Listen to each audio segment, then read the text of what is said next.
Tonight, as we shift gears, next week, we do have class next Wednesday. Somebody asked me, do we have class next Wednesday? Yeah, it's the end of Rosh Hashanah. But I will tell you this, we got a lot happening between now and then, namely Rosh Hashanah. So tonight, we're talking about the Jewish calendar. So 2 weeks ago, we talked about Shabbat, which is the principle of the Jewish calendar. And then the week before that, we talked about the Jewish year and the calendar in itself as a entity, as a concept, as a way that we mark time and make time holy. Today, we get into the holidays. We really talk about, again, the biggest holiday, the most frequent holiday, the most important holiday was Shabbat. But today, we're going to get into the individual holidays. And the one that, of course, everybody knows really well, and it's perfect timing because it's just a few days away, of course, is Rosh Hashanah and Yom Kippur, what we call the high holidays. But we're going to take a look now and talk a little bit about the fact that these holidays were not supposed to be the big holidays.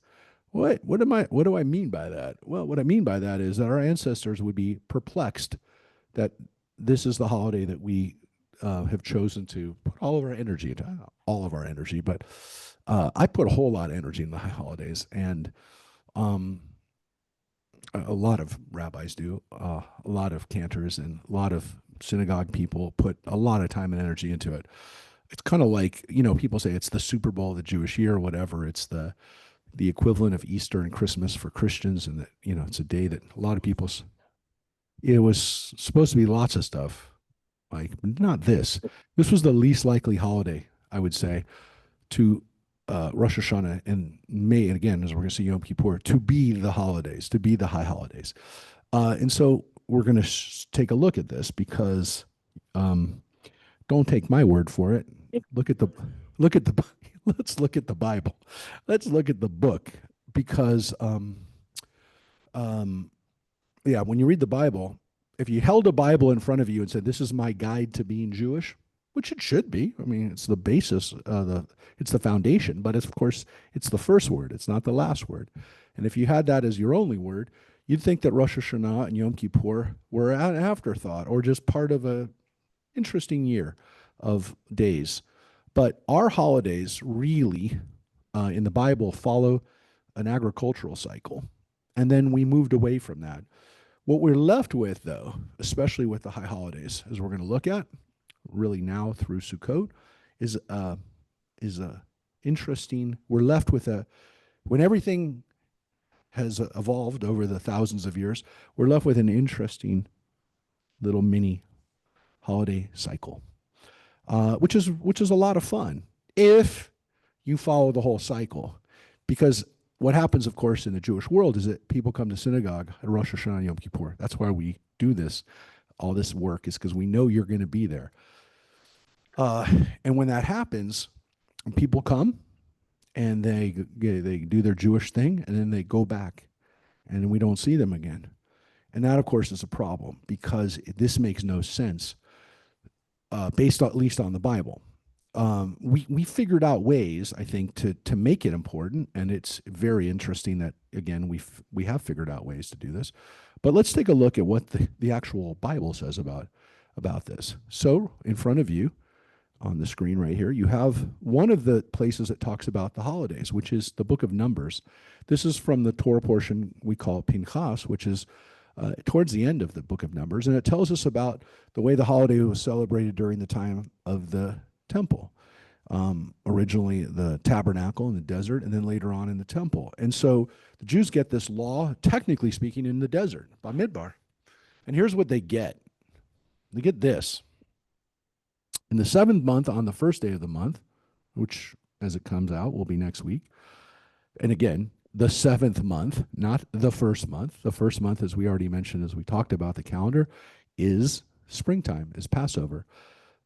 As we mentioned, it was the Egyptian calendar that was more solar focused. We already mentioned, we started following more the Babylonian calendar, the Babylonian ways, the Mesopotamian ways. But on the opposite end of the year, in the fall, the seventh month, on the first day of the month, you shall observe a sacred occasion. You shall not work at your occupations. You shall observe it as a day when the horn is sounded.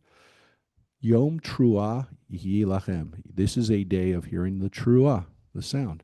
You shall present a burnt offering of pleasing odor to Adonai, one bull of the herd, one ram, and 7 yearling rams without blemish. The meal offering with them, choice flour with oil mixed in, shall be 3/10 of a measure for a bull and 2/10 of a ram, 1/10 for each of the 7 lambs, and 1 goat for a sin offering to make expiation on your behalf. In addition to the burnt offering of the new moon, because it is a new month, every month we do something on that Rosh Chodesh, with its meal offering and the regular burnt offerings, with its meal offering, each with its libation as prescribed. Offerings by fire, pleasing odor to Adonai. To Adonai. That's the end of it. Those 6 verses are it, because the next verse is Yom Kippur, which we'll talk about in a moment. But that's all it says about Rosh Hashanah. That's it. That's the whole thing. It's 6 verses. And it basically covers sacrifices, which we don't do anymore. So 5 of the 6 verses are sacrifices. 1 verse, don't work and hear the horn. That is it. Now, how do we get to that, from that to the Jewish Super Bowl? That's not what you'd think. Again, I'm just showing you what's in the Bible. Now, the first part, of course, is that this isn't even the beginning of the year. When we were following more of the Egyptian calendar, the agricultural calendar of that kind of area, this was kind of like a half-year holiday, like a 6-month, we're halfway into the year kind of holiday. And because most of the stuff is sacrifices, it makes sense that like priests would care about this, but why would the average ordinary person care about this? By the time we are living in Babylonia, and then of course by the time of the Talmud, we have a very extensive liturgy. We have an extensive set of practices that we do at synagogue for Rosh Hashanah, but it's still not clear, even 1,500 years ago, and we're living in Babylonia, that Rosh Hashanah is going to be the holiday that you and I in LA County, in Santa Clarita, celebrate with such fervor and intensity and joy, because how does a holiday where you hear the sound of the shofar is really the only thing you can do now, how does that happen?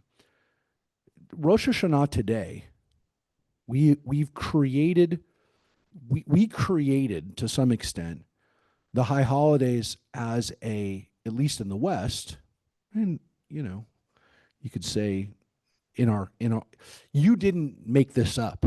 You were born into a world where people said we got to go to synagogue for Rosh Hashanah and Yom Kippur. You didn't make that up. You were told that, and people had been doing it for quite a few years. But the idea that this was what Jewish people in America would hold on to is very interesting. I will tell you, some of it doesn't really make sense. I can't even grasp why this day, and why Yom Kippur became the days that people felt, I've got to go to synagogue those days. Some of it kind of defies logic. I mean, some of it feels like, okay, this is when we traditionally go back to school. It's when teachers would go back to school. It's when people, well, they used to. It's obviously kind of going away now that we've started going back to school in August. But it's when colleges, people would go away to university. And it was a time when people would go through this change. We're coming out of the summer and we're going into a very distinct and new kind of time. So I get that. It makes sense. The calendar should reflect who we are. But then we also had this beautiful liturgy, and we had these beautiful prayers that we do this time of year that people became attached to. And it became very interesting that those were the prayers, those were the songs that people became attached to. I'm talking about things like Avinu Malkeinu. I'm talking about things like Kol Nidre. We'll talk about it within Yom Kippur in a moment. But all of these melodies that became kind of our touch points through the year were part of the liturgy that we only do this time of year. Much of the Rosh Hashanah and Yom Kippur service is the same service that we do on our Shabbat. It's the same. It's the same service that we would do for most days, for that matter. So it's not that the holidays are by themselves. Like 90% of it is stuff that we would do any day. But the melodies that we do on those days in particular really touched us. There also is a really interesting thing that I think happened, which is that we started to focus, especially in the last 25, 30, now probably close to 35 years now, if you think about it, we started thinking a lot more about,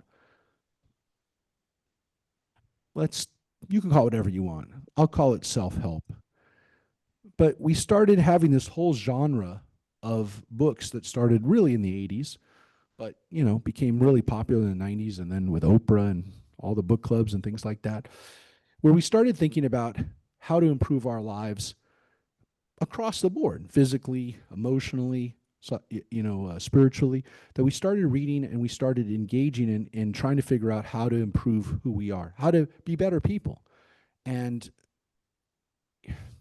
we didn't really have books like that 50 or 60 years ago. I mean, there were books that were how to do better, like, Dale Carnegie, Carnegie books, like, how to win friends and influence people, or The Richest Man in Babylon. They were like, those were books to help you be successful. But the idea of being happy, the idea of finding peace, the idea of having a balance in life, people didn't write books like that 60, 70 years ago. But those are books that fly off the shelves today. And so, interestingly, the High Holidays kind of followed that idea, the emergence of that idea in America and in the West, that this is a time for really improving who we are, becoming better people. And the tradition at the High Holidays has existed for a long time, really going back to the Middle Ages. We start to see people, and even in the Talmud, of doing what we call a cheshbon hanefesh, doing a check-in on yourself, trying to see how our lives are. Are we doing better? Are we treating people better? Are we taking care of ourselves? Are we taking care of our physical health?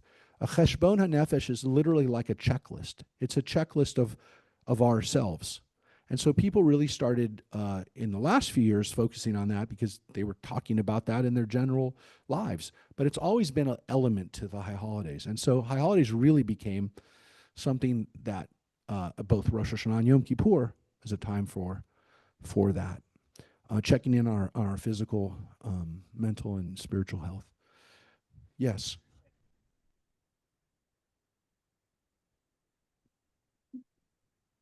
I think so just to repeat the question that Philip asked, does the media have something to do with it? Yeah, but I think the cultural, whether it's media or general culture, I think there's always an issue that Judaism borrows from, there's an influence of the general culture.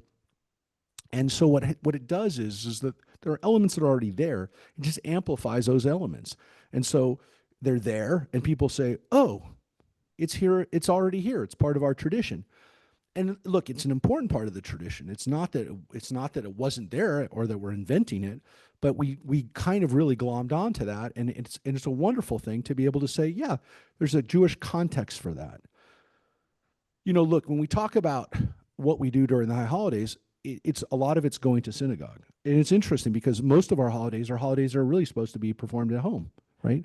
Shabbat is supposed to be, I mean, we go to synagogue for Shabbat, but it's also what we do at home.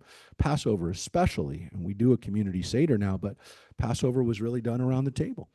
A lot of holidays were really around the table. High holidays were always a little bit more sanctuary, synagogue-based, temple-based. But what's so interesting is that when we think about where we go to do the high holidays, we oftentimes think about it like that. Now, look, people do have meals with their families. They'll have a break fast. They'll do something for the holidays. They'll have a meal, bring family together. And people have had traditions of doing that for a long time. But, some of the other holiday traditions we have are, of course, wishing people Happy New Year. Wishing Shana Tova to people. It's a wonderful thing to do, especially in the next few days. And to do that throughout the next week, really for the first couple weeks of the year, to continue to wish people Happy New Year. What's another interesting one? Mike, can you put on the air a little bit more? Thanks. What's another really interesting one that we kind of redeveloped, right? is Tashlich. When I was a kid, nobody did Tashlich. I never did Tashlich. We just didn't do it. Tashlich, we do now. We do it over, now we're doing it over at Bridgeport. We used to do it over behind Chi-Chi's down below there, where we toss our sins into the water. When I was a kid, everybody said that's kind of a weird thing that people used to do a long time ago. And then it became popular again. And synagogues, they have now, some of them in California have big events at the beach. I mean, if we were anywhere closer to the beach, we would do it by the beach. But you're supposed to do it by a body of water where the water has uh, there's enough water and enough natural element to it that it will have fish in it. So as long as it has fish in it, it's cool, it's good. And the place we used to do it behind the on that little river had fish down there and birds. Yeah, Philip. Yeah. Yes.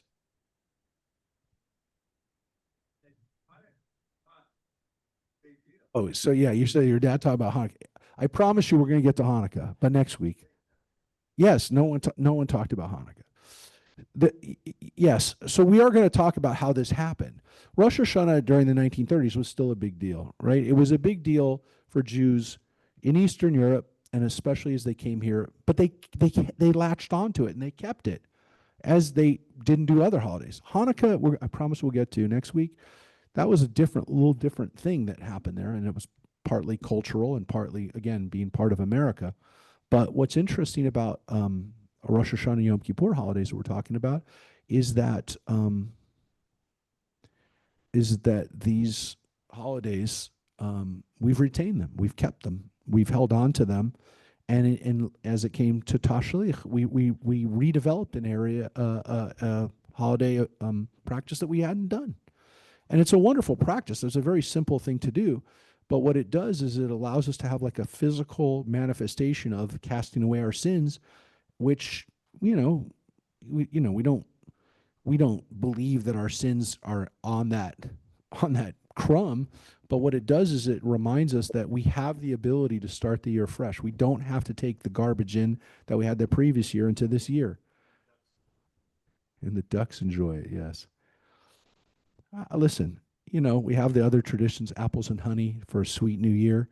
Those are traditions that allowed us to kind of also bring, originally it was also to bring in a fall fruit, the apple into the, kind of celebrate the fall season. But again, the most important one to some extent, the most traditional one, the one that connects us to our past, is the shofar, is hearing the sound of the shofar. So hearing the sound of the shofar is one of the only mitzvot that we do at Rosh Hashanah. Now, of course, we also blow the shofar at the end of Yom Kippur, but it's a ritual that was added to tie the holidays together, because it doesn't say on Yom Kippur that you have to. And we'll talk about that in a second. Though, Mike, yes.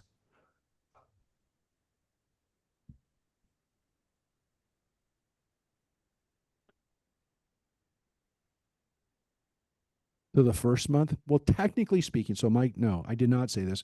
We talked about it a little bit when we talked about the year, about the calendar. When we talked about the calendar as a whole, it was really again under the Babylonian influence. We can't say that Rosh Hashanah is the first month. We can't, because the Torah does says it's not.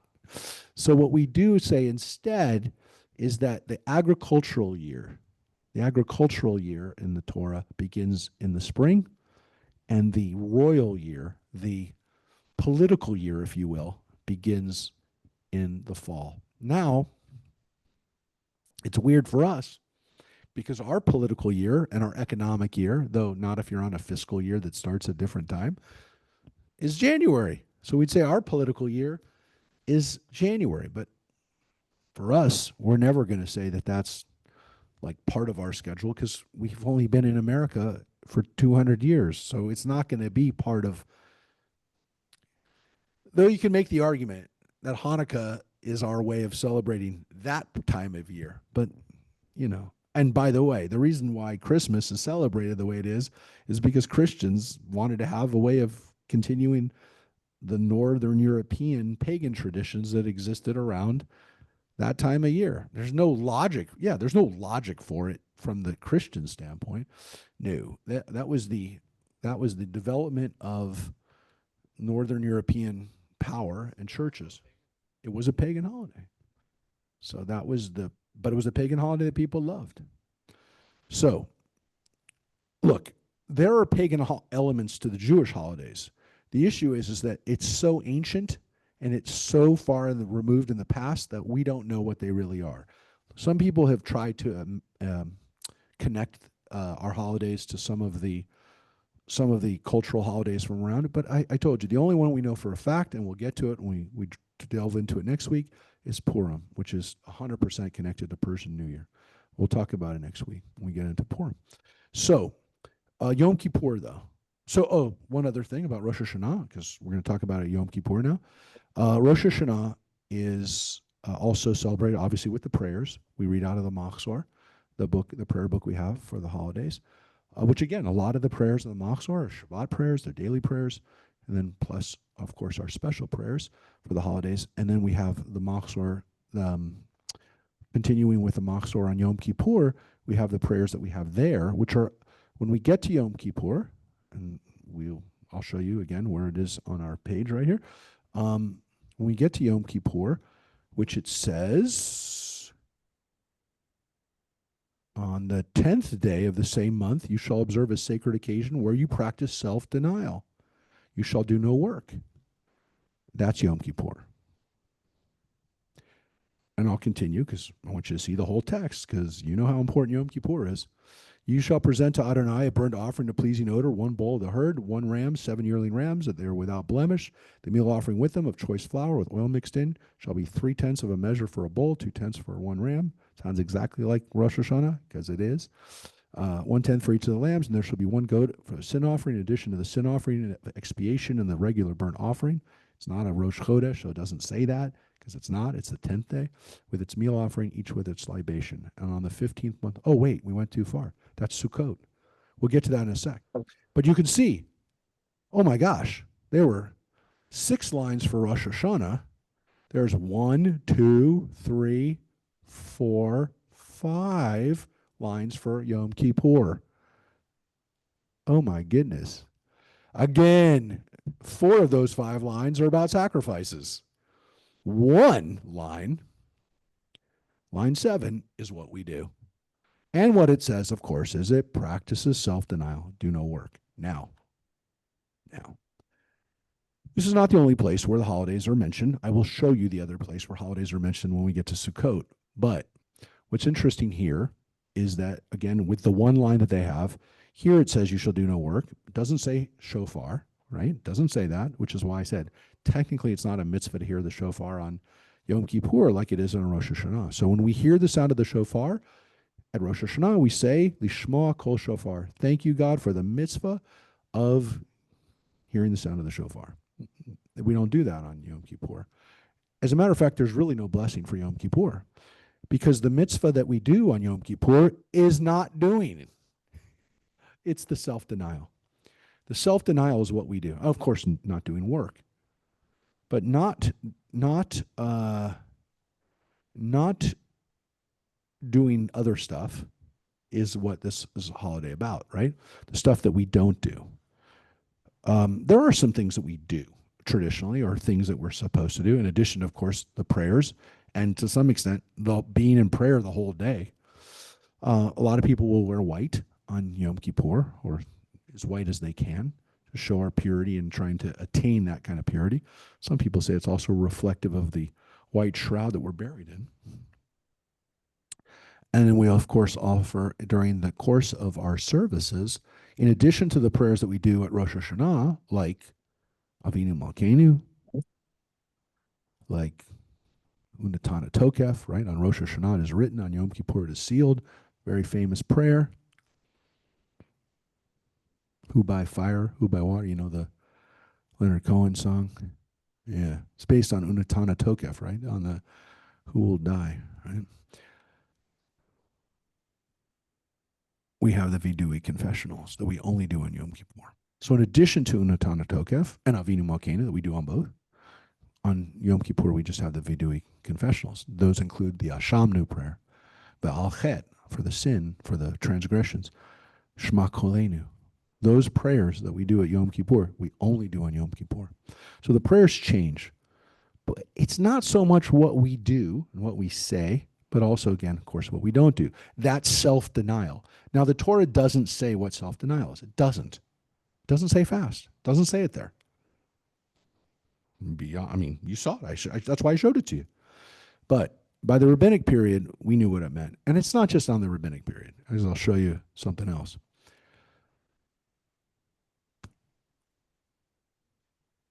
But the rabbis do elucidate what is specifically supposed to be done, which is you don't eat, you don't drink, you don't wash and anoint yourself. So you don't bathe and pretty yourself up with perfume and stuff like that. You don't engage in sex.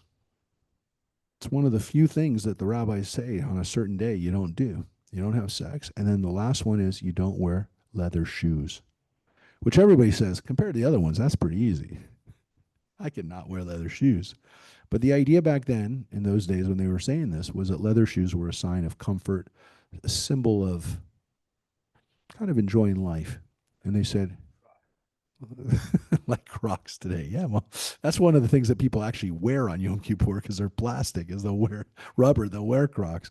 But yeah, leather shoes were comfortable. Back then, people wore like wood and other kinds of stuff on their feet.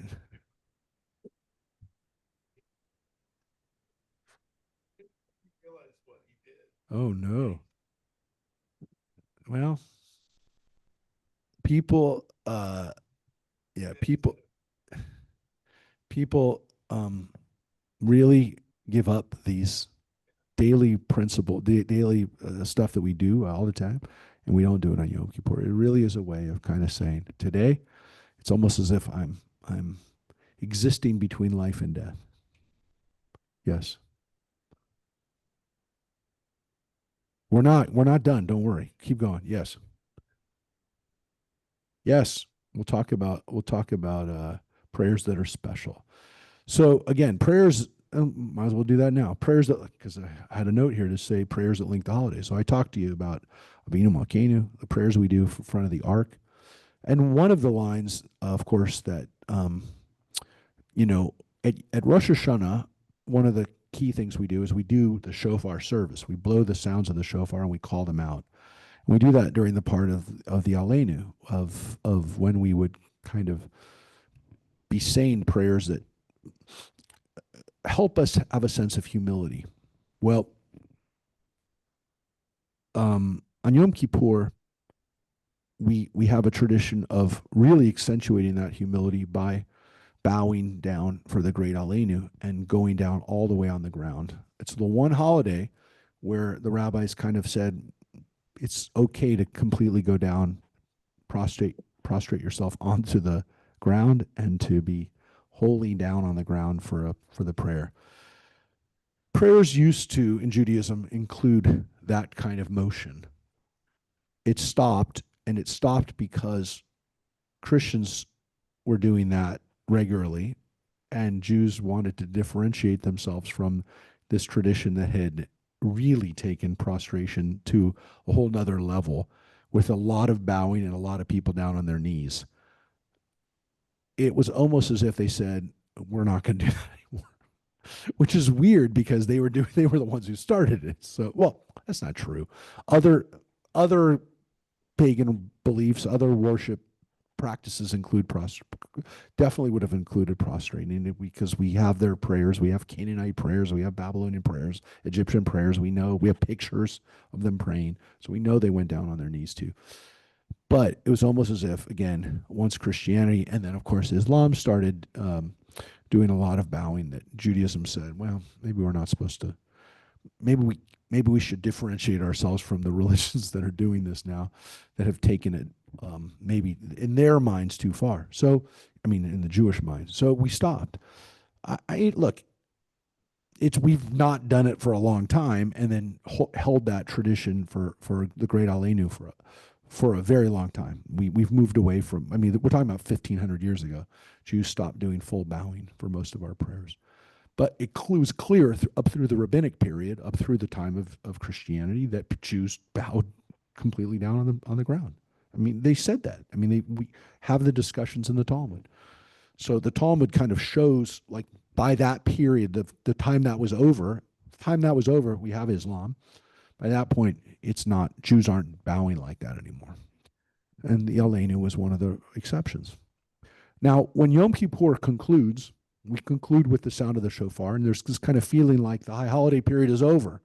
Well, the period of judgment is over. According to tradition, those 10 days are a period of judgment where we have a whole sense of being in a humble state, not just at Rosh Hashanah and hopefully all the way through Yom Kippur.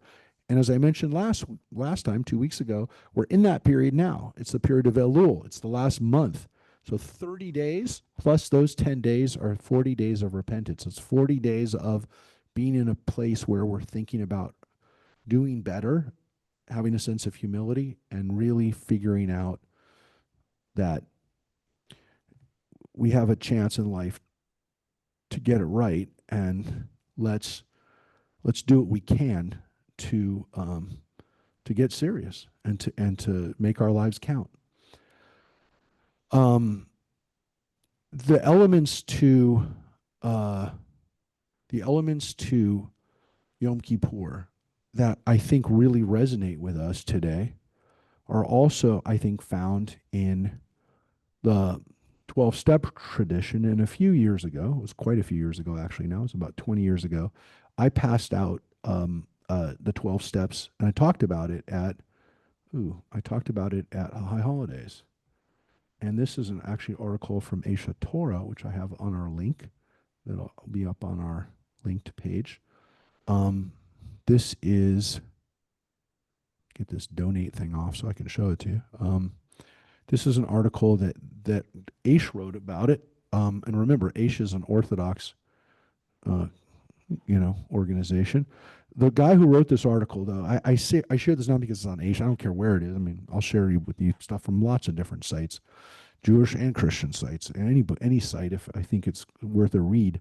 But this was also who wrote it. The guy who wrote this, Rabbi Twersky, was an Orthodox rabbi. He passed away a few years ago. He was a pioneer in Jewish recovery. And Orthodox guy from Orthodox, very respected Orthodox family, dynasty, Hasidic dynasty. He opened up a clinic in Pittsburgh, which became one of the first Jewish recovery clinics in the world. We have a very good one here in California, Beit Teshuvah, which is in LA, on Venice Boulevard. It's got a great program, but Gateways was the first.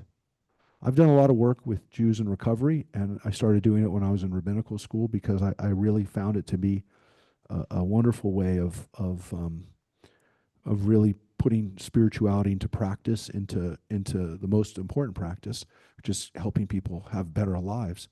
And I noticed that people really did have transformative experiences by being in recovery. And so I tried to bring some of what I learned into my practice for myself and for my community.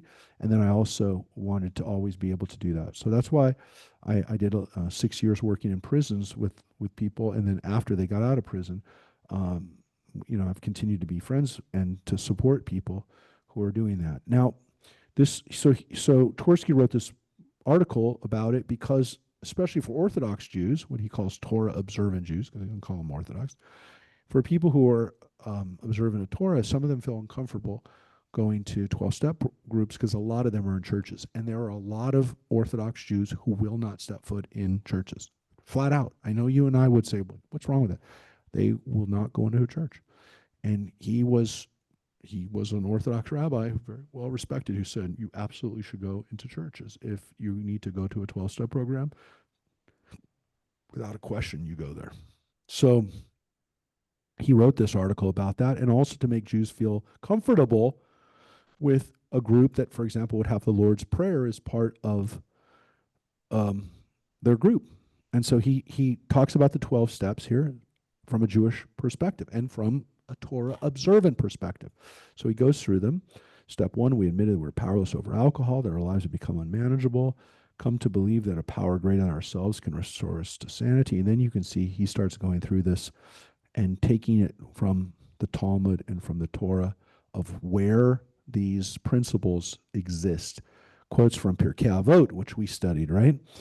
Lines from Psalms, you know? And so this is a wonderful article, which again I have on the links, where you can go through this and see how he has done this wonderful synthesis of Jewish tradition and the 12 steps.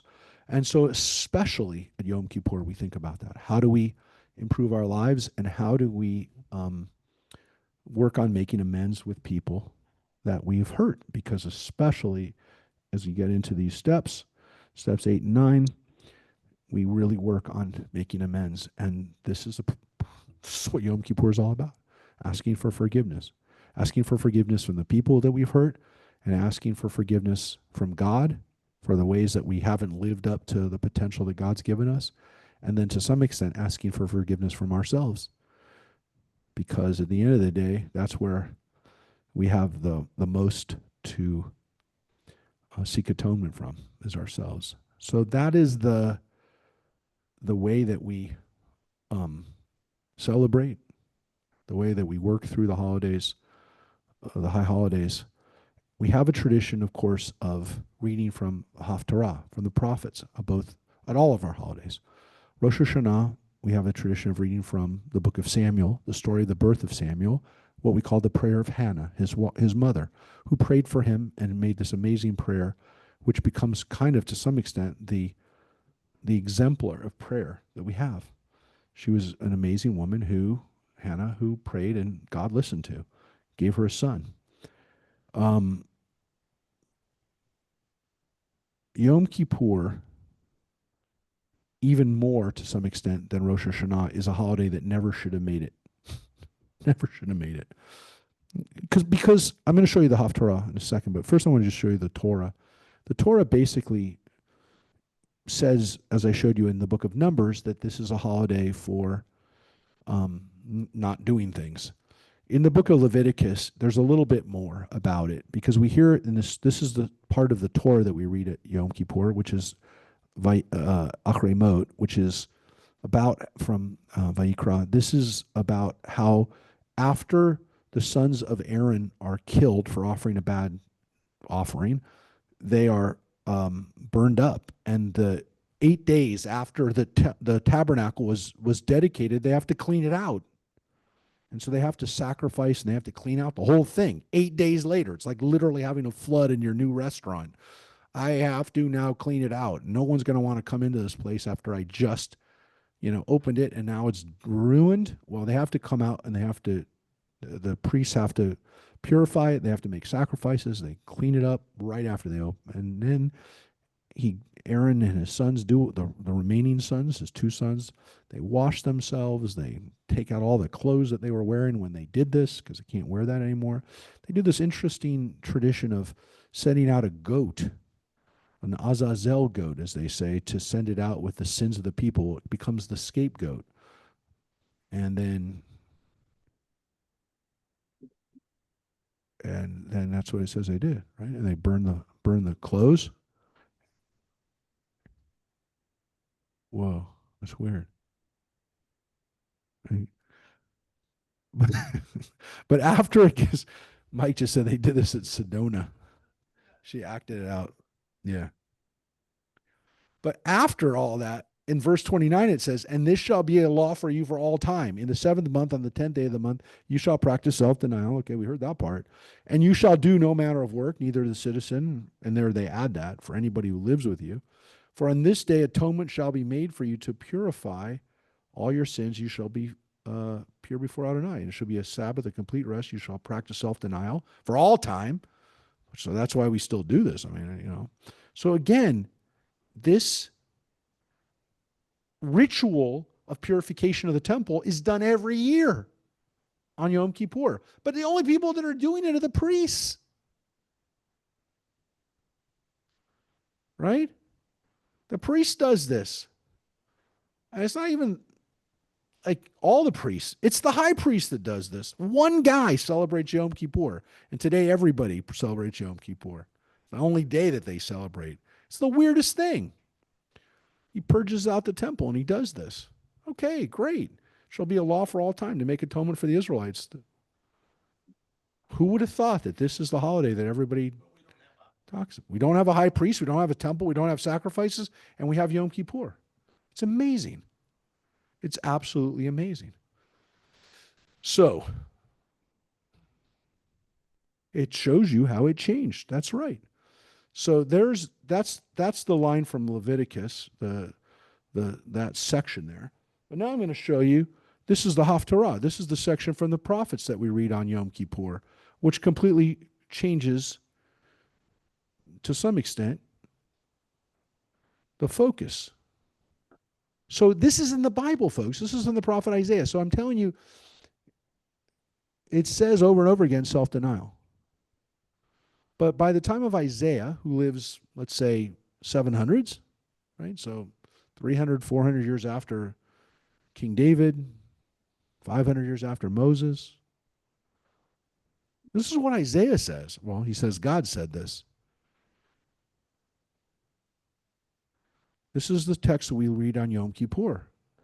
This is the Haftarah. Why, when we fasted, did you not see? Why, when we starved our bodies, did you pay no heed? Because on your fast day, you see to your business. You oppress all your laborers. Because you fast in strife and contention, and you strike with a wicked fist. Your fasting today is not such as to make your voice heard on high. Is such a fast I desire? A day for people to starve their bodies? Is it bowing the head like a bulrush and lying in sackcloth and ashes? Do you call that a fast?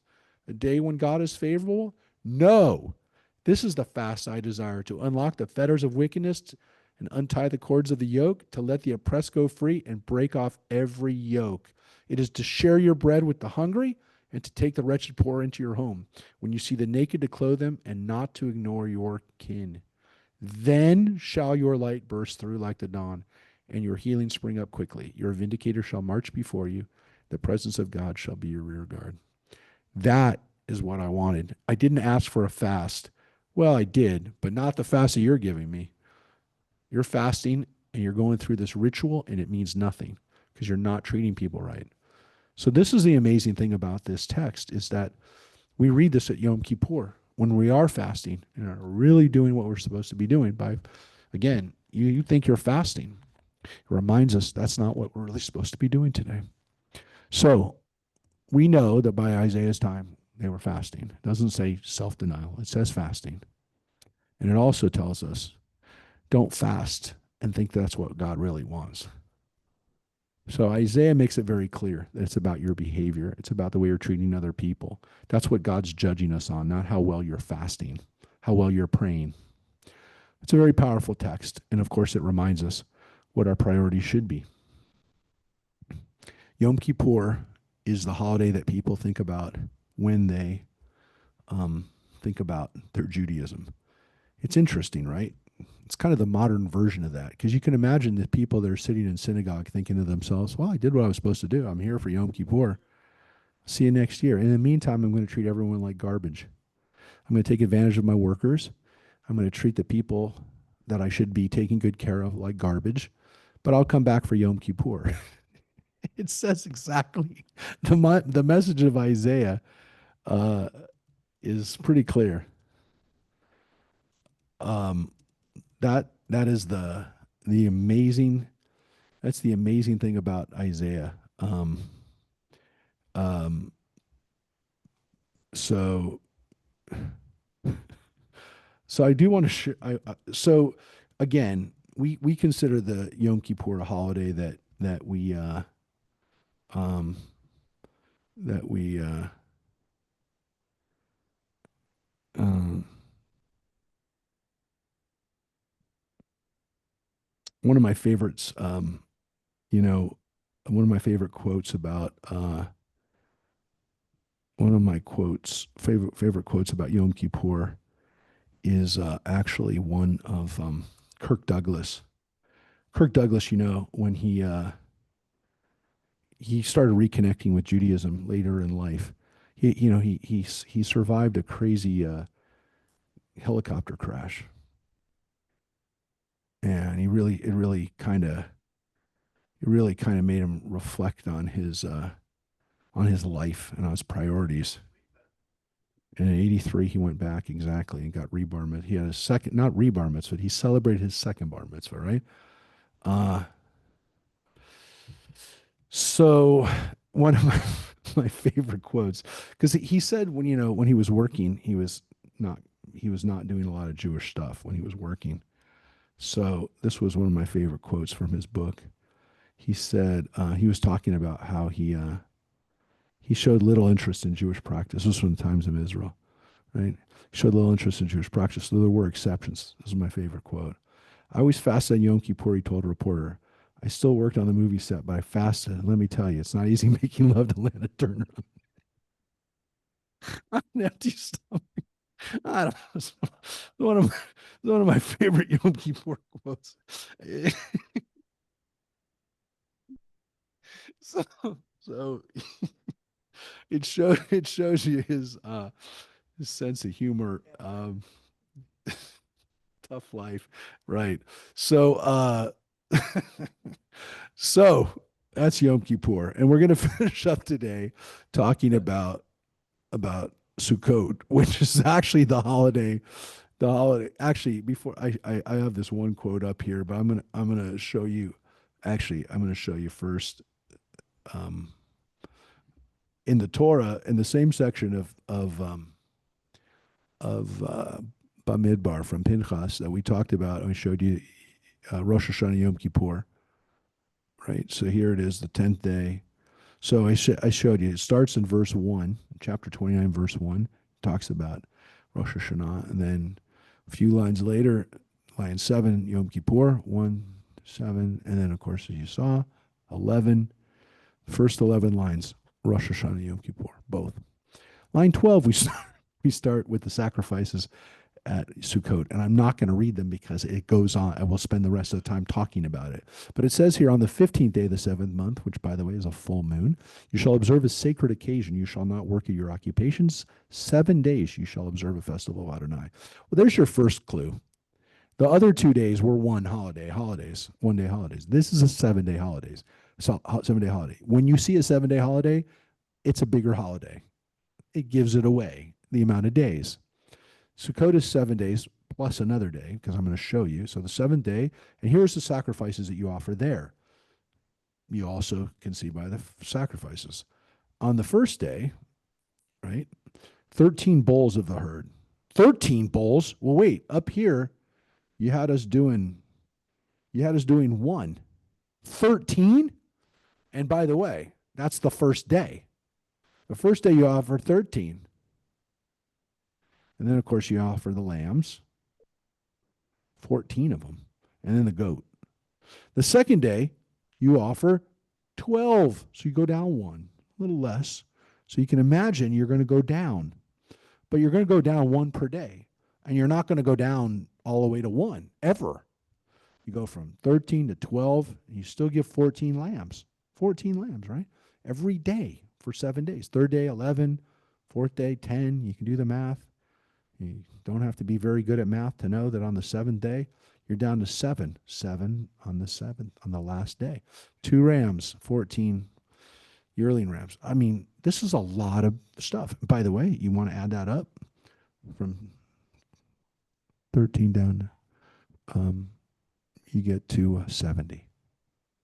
Yeah, 70 bulls. That's a lot of bulls, right? That comes out to 10. That comes down to 10 a day. That's an expensive holiday. And by the way, we're not done, because on the 8th day, yes, easy.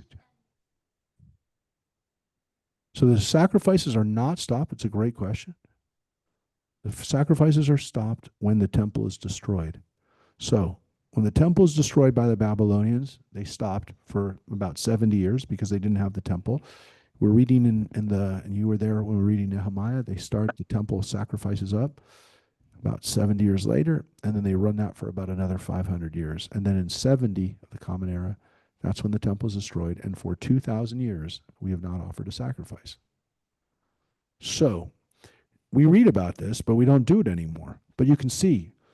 And then the eighth day, we call Shmini Atzeret, Yom Shmini Atzeret. This is another day of not working, presenting offerings. And he goes back to the one bowl stuff of the normal holiday, right? One bowl, the rams, the lambs, and it doesn't even go through. It's just, you know the amount, the ones that we normally do. And then that ends. That's verse 39. But look, my friends, I just told you that started on verse 12. So 12 to 29, 17 verses just about Sukkot, and you only had 11 verses for Rosh Hashanah and Yom Kippur together. That's the numbers. That's the chapter in Numbers. Let me show you the chapter, which we'll look at in Leviticus, which is really important because it tells us not just about the sacrifices. Because if you read the Sukkot sacrifices, you just go like, well, there's nothing to do anymore. And I will tell you that ever since the temple was destroyed, Sukkot has been harder to celebrate because a lot of it was the sacrifices. And people would bring their sacrifices, and it was a big celebration, and it was a big deal. It was the end of the sacrifice. It was the end of the agricultural season. And when we talk about next week, when we look at Passover and Shavuot, Sukkot was the third of the Shalosh Regalim, the third of the festivals that really were all linked together by the agricultural season. Now, the agricultural season began at Passover at the beginning of the year, and then it basically ran through Shavuot 7 weeks later, and then Sukkot, which is, again, basically a month from today, or less than a month from today, 3 weeks from today. So originally, Sukkot was really bound together with Passover and Shavuot. Today, it's really bound together with Rosh Hashanah and Yom Kippur. It's almost as if we've broken it off from the agricultural season and put it with the high holiday season, which is interesting because that's not the way it was originally. It does follow after it, so it's not like we moved it. And naturally, the calendar kind of focused on this. But that's not the way it was originally. Because when we look at where we have this in the book of Leviticus, the holidays, you'll see this is, and by the way, this is the way it is in Leviticus. Here's the 7th month holiday, which is the sound of the horn. That's one line. Oh no, I'm back. Sorry, I'm back at the other one. That's the numbers one. Yeah, I'm like, what's that doing there? It's the wrong one. What? Here, hold it a second. I'm on the wrong screen. So, this is the Sukkot thing, the Sukkot mention. This is the mention of Rosh Hashanah and Yom Kippur. In Leviticus,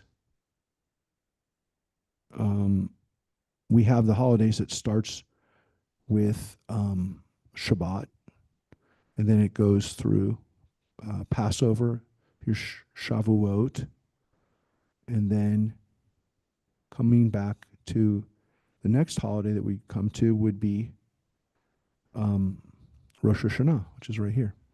So, going back between screens. Here's Rosh Hashanah mentioned here.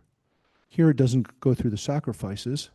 It just says you bring an offering, but it doesn't give the details. So here Rosh Hashanah is 2 lines. That's it, 2 lines.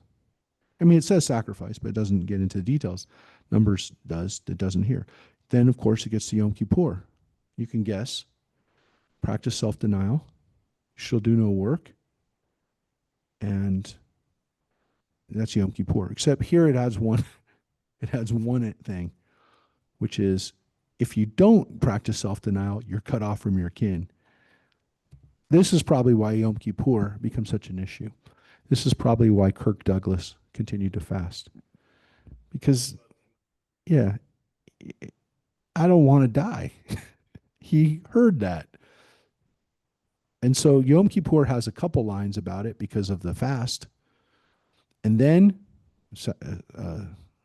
Shabbat, Shabbaton, and then we get into Shavuot. So there's a little bit more about Yom Kippur there, but it's still 1, 20, verse 27, 28, 29, 30, 31, 32. 33 is where Sukkot starts. Before I take you through everything it says, 33, 33, 33 goes down to 44, 11 verses. And it's here, again, not really anything about the sacrifices. It says you bring an offering, right?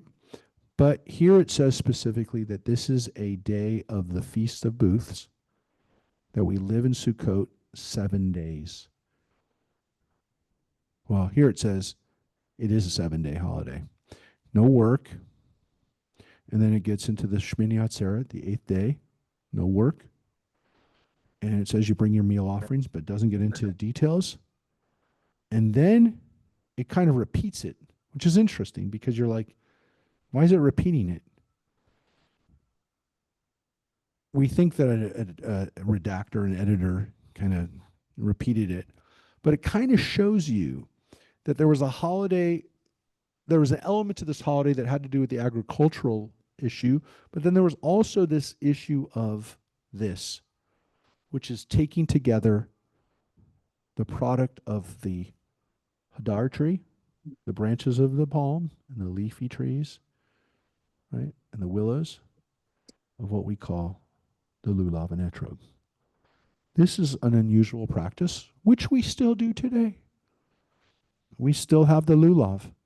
Why do we do it? Because the Torah tells us. It does not tell us why. There's no explanation here of why we do it. We just do it. And it says you're supposed to be happy. Samachtem lifnei Adonai. Be happy before your God. These are times of rejoicing. We are supposed to be happy. This is the exact opposite of what we do at Yom Kippur, where we practice self-denial. We are supposed to make ourselves happy. We are supposed to have a festival, which means to have fun. It's a chag. And it says that we celebrate.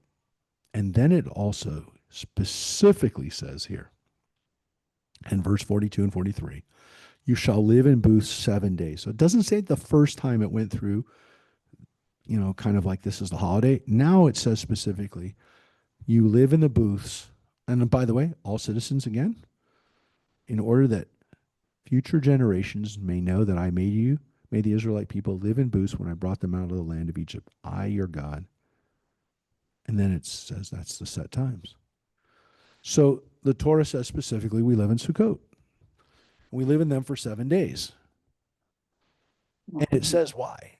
Because we remember that we were living like that when we came out of Egypt. And so the holiday becomes very obviously connected to the cycle of liberation.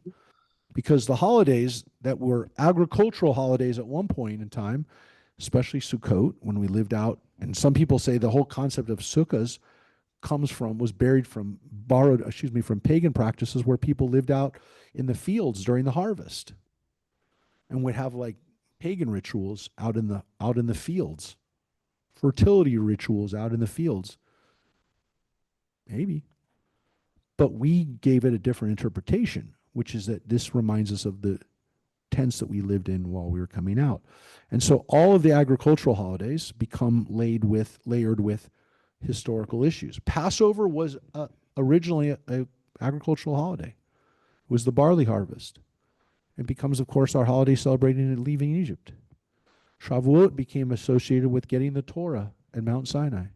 And this holiday of Sukkot becomes attached to living in the wilderness. All of the holidays that were originally agricultural now take on a historical significance as well. But it says so in the Torah. It's Shavuot or Sukkot. It's very sad that they don't celebrate Sukkot, to me, because what happens is that everybody's here for Rosh Hashanah and Yom Kippur, and then they don't come for this holiday, which is it sends a really strange message to people, which is they could do lots of things. They can make a sukkah in their own backyard. Look, what happens is that people then start thinking that the Jewish holidays are all about self-reflection and humility and sadness and I'm not making it, whatever, which there's that element at Yom Kippur. Now, of course, at Yom Kippur, we're supposed to be happy that we're going to get forgiven, but that's a pretty somber message.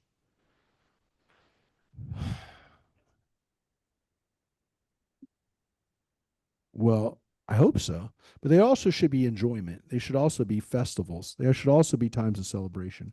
And Sukkot was always that time. And we becomes, as we talked about a few times on our Tuesday classes, the temple was dedicated by Solomon during Sukkot. Yes.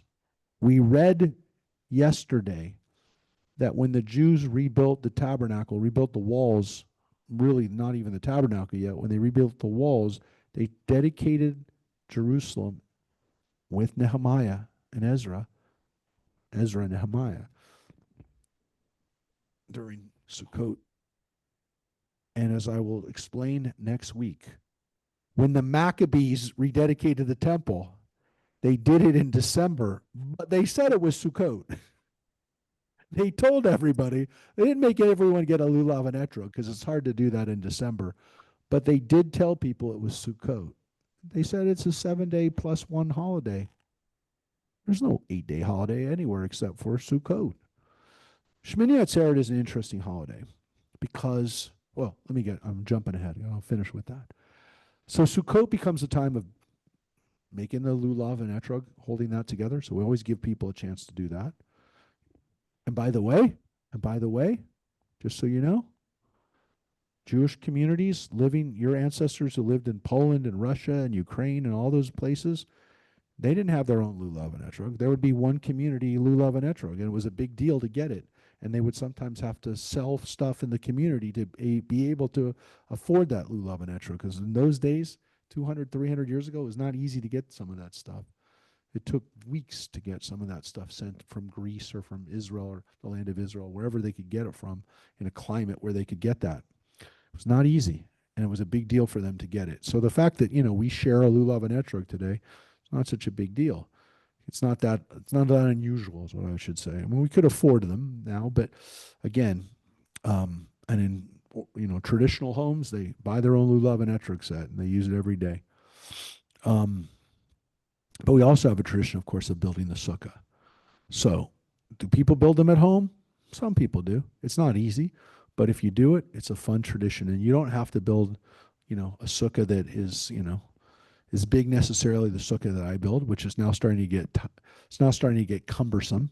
Now that I don't have little kids anymore, but I always loved having my kids decorate the sukkah. I've told people this before many, many times. For kids who have Christmas tree envy, nobody who has a sukkah has Christmas tree envy, because if you decorate a sukkah and you get to use it for a week, by the way, it's not like one night or, putting gifts under it. The sukkah, you're in the sukkah for a week. You literally get to have so much fun decorating it. And for my kids, it was something we always look forward to. It's nice. It's fun to do. Oh. Ours always has traditions, but it always changes a little bit. It's never exactly the same. Though it's gotten easier, and I've had the same kit for now 20 something years, so it's been really good. The tarps and the metal pieces that I have. But one of the most important traditions we have, and it talks about it in the Talmud, is having guests for Sukkot. They're called ushpizin. Now, traditionally, we welcome in our ancestors. We welcome in every night of Sukkot. We bring in, for example, Abraham and Sarah the first night. We bring in Rebecca and Isaac the next night. The next night gets a little bit uncomfortable because we have to have Jacob, Rachel, and Leah. So that's a little uncomfortable sometimes. And Bilhah and Zilpah, by the way, too. It makes it really uncomfortable. But yeah, so we welcome in our guests, and of course, most importantly, we welcome in or other friends, people that we like. We offer everybody, any people we don't like, we offer them a place for Sukkot. Yeah. We want everyone to come. We have a tradition at the temple that started in 2001 of welcoming a guest of a different faith tradition. And it's worked really well. It's gotten hard because we went through every faith group, Christian, every denomination of Christian, Hindu, Buddhist. It started with Muslims. The very first guest we had was Tariq Altas, who was a Pakistani American who came to our sukkah on October 1st or September 29th, somewhere around there. It was 2 weeks after September 11th.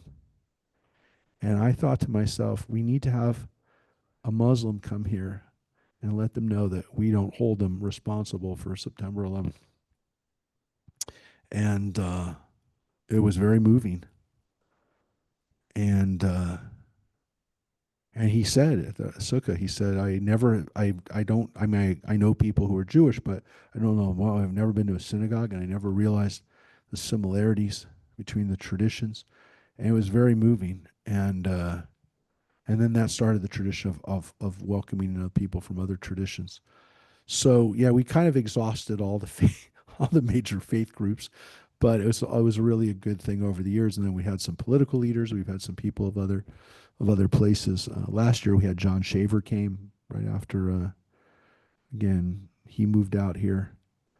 Uh, we didn't know that you know he was going to lose his home. He's it's been tough. It's been tough, but we had him here, and he's not as, at his church anymore either. No, it did not go down well, unfortunately. So we love having guests here. We always have some people here. Yeah. No, we are though. It's the 18th. 18th, I think. Something like that. Or the 12th. Yeah, yeah. No, sorry, it's the 11th. October 11th. So literally a month, it's 3 weeks from now. Yeah, and then the 18th is our pet service. So it's the 10th of October, because our pet service is October 18th, Saturday.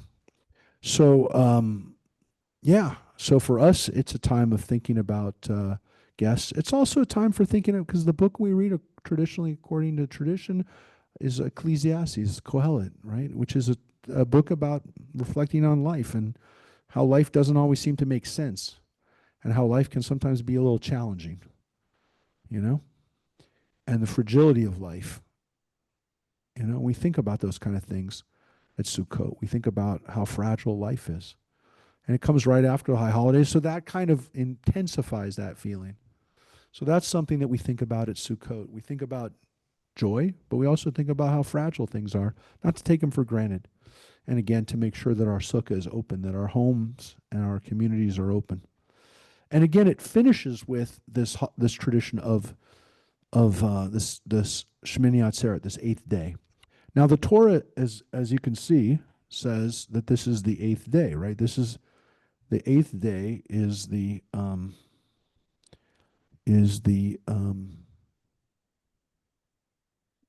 show you. Up above is where it talks about the eighth day. The first time, on the eighth day, you shall observe a sacred occasion. Now, it seems like this is obviously it's the eighth day, but it seems like this is the closing day of the holiday, very much like Passover, right? Passover, the first day and the seventh day are very holy. They're days you're not supposed to work, but here it's the first day and then the eighth day. So it seems like this eighth day is a special holiday on its own, but it's called the eighth day. So it's got to be connected to Sukkot, but it's also on its own a holiday. Now, here's what's interesting. We have a challenge, which is this day, the eighth day, is supposed to be a day that we observe as an eighth day. But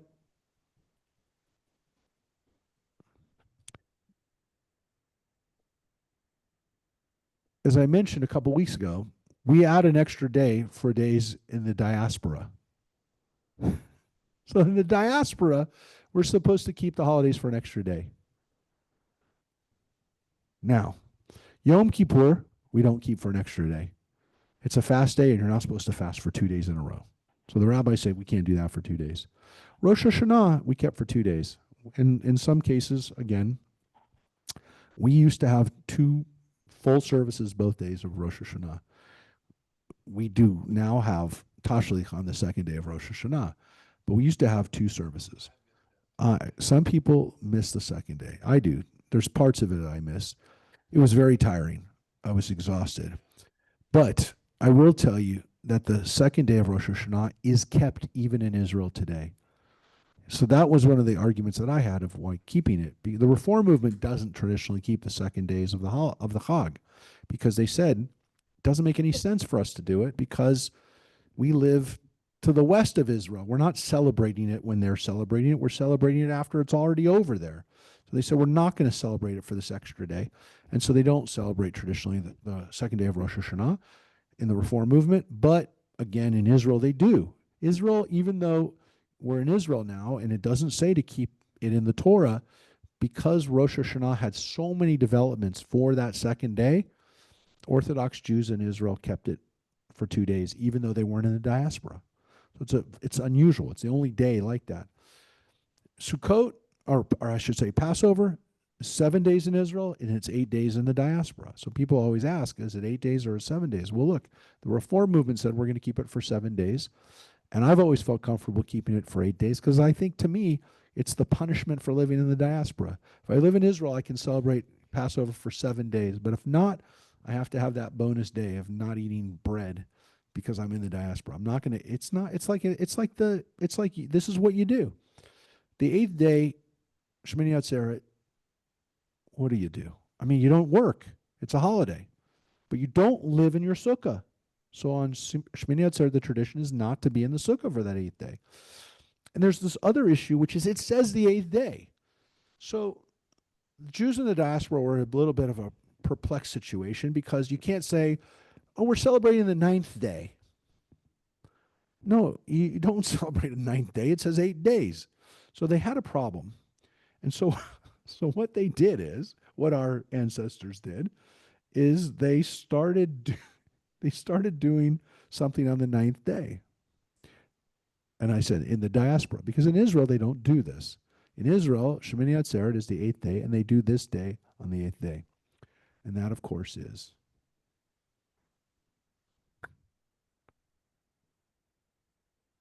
Simchat Torah. Yes. Yeah, on what is on the eighth day, yes. So when you look at this, it says, um, this is the day that we start over the cycle. And again, it has to do with the fact that it says in Israel, Shemini Atzeret and Simchat Torah are celebrated on the same day. Reformed congregations, even outside of Israel, may do likewise. So, again, this is a holiday which essentially is the ninth day, that we don't call it the ninth day. It's Simchat Torah. So, it it comes at a good time because, of course, we didn't start the Torah cycle over at Rosh Hashanah and Yom Kippur, which probably would have made sense if we're following that calendar. But instead, the fall calendar. So instead, we do it right after. We do it after this. And it kind of makes sense because we read special Torah portions for Rosh Hashanah and Yom Kippur. So we're already kind of out of the cycle. And then Sukkot, we read a special Torah portion. I didn't show it to you, but I actually did because we read Leviticus, the laws of Sukkot. So that's what we read on Sukkot. So once we're done with the special cycles readings, then we get to the reading and start the cycle of reading the Torah from its uh, end to the beginning. And I will show you. Of course, we finish the Torah and we read this part of the Torah, which is the end of the book of Deuteronomy. And so here's what it says in the book of Deuteronomy. It says that Moses went up from the steppes of Moab to Mount Nebo, which is in the modern country of Jordan, just opposite Jericho, so by the Dead Sea. And God showed him the whole land of Gilad as far as Dan, all Naphtali, the land of Ephraim and Manasseh, the whole land of Judah as far as the western sea, otherwise known as the Mediterranean. He saw the Negev, the plain, the valley of Jericho. So God shows Moses, because he can't go in, he gives him a vision of the whole land. And God said to him, "This is the land I swore to Abraham, Isaac, and Jacob. I will assign it to your offspring. I have let you see it with your own eyes, but you shall not cross there." So Moses, the servant of Adonai, died there in the land of Moab at the command of Adonai. And God buried him in the valley of in the land of Moab near Beth Peor. And no one knows his burial place to this day, which the Torah is saying you are not going to know where he's buried. He was 120 years old when he died. His eyes were undimmed and his vigor unabated, which means that he was still functioning. The Israelites bewailed Moses in the steppes of Moab for 30 days. They did a whole month of mourning, but no more. Even for Moses, we don't mourn more than 30 days. The period of wailing and mourning for Moses came to an end, even for him. And Joshua, son of Nun, was filled with the spirit of wisdom because Moses had laid his hands upon him, and the Israelites heeded him, doing as Adonai had commanded Moses. And we already knew that Joshua was going to take over. Next book of the Bible is the book of Joshua.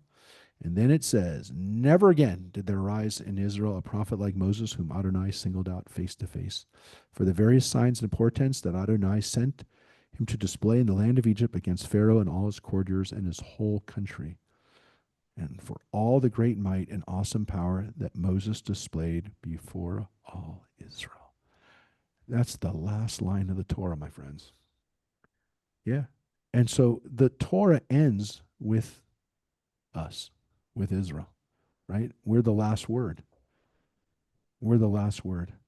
But of course, as soon as we finish the Torah, the minute we finish the Torah, we got to go back to the beginning and we start again. And we read the words Bereshit bara Elohim et hashamayim ve'et haaretz. That's the next portion.